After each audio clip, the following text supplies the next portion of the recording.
السلام عليكم ورحمة الله وبركاته. معاكم ادهم جيمر. النهارده جاي لكم فيديو جديد وبلاعب جديد. النهارده معانا لاعب من باكج الشو تايم بتاع الدوري الايطالي، بس هو لاعب من الموسم اهو. لاعب من موسم الدوري الايطالي، هو لاعب ديبالا، باولو ديبالا.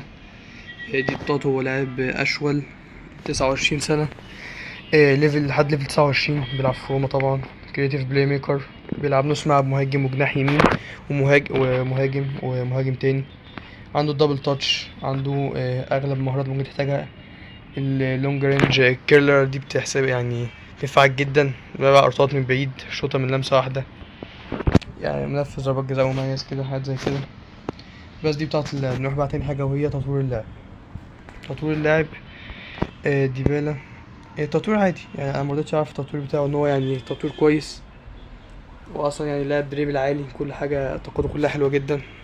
هو بصوا، الدريبل، التحكم في الكورة، الفينش، الباصات، الكيرل عنده حلو جدا.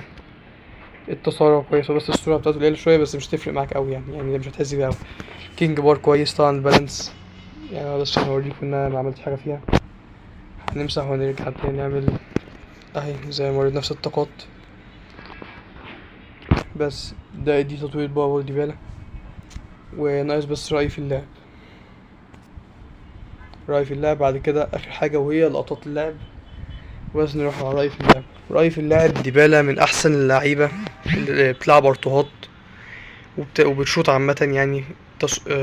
تصويباته حلوة جدا، أغلب كورة بتبقى على الجون. وبس مشكلته الوحيدة في السرعة والفيزيكال، يعني مشكلتين: السرعة والفيزيكال. الباقي تمام جدا، بيباص حلو، آه، بيدريبل حلو جدا، عنده مهارات، المهارات بتاعته كويسة. لاعب يعني مميز جدا. بس هو ايه يعني، لو انت طريقة لعبك تعتمد على السرعة، يعني مثلا بتحب مثلا تلعب على الأجنحة، ما تلعبوش جناح يمين. هو بيلعب جناح يمين، بس انت لو هتلعبه أحسن نص ملعب مهاجم، عشان برضه راس حربة. سون عامل عنه فيديو إن شاء الله، إن هو عجبني جدا. سون يعني ينفع راس حربة لأن هو سريع شوية، لكن ديبالا مينفعش راس حربة. فانت لو هتلعب بيه لازم يكون نص ملعب مهاجم، ده اللي أنا شايفه. يعني انت بقى طبعا براحتك، انت طريقة لعبك وتعرف ايه تناسب اللعب. هو لاعب حلو جدا، ومن أحسن اللعيبة الصراحة اللي جربتها بتلعب بشمالها بعد ميسي طبعا.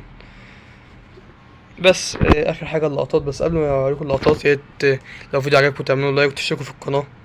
حابب اقول لكم ان انا ما بحطش موسيقى على الفيديو بتاع اللقطات، عشان طبعا انتوا عارفين ما ياخدش ذنب حد يسمع الموسيقى دي.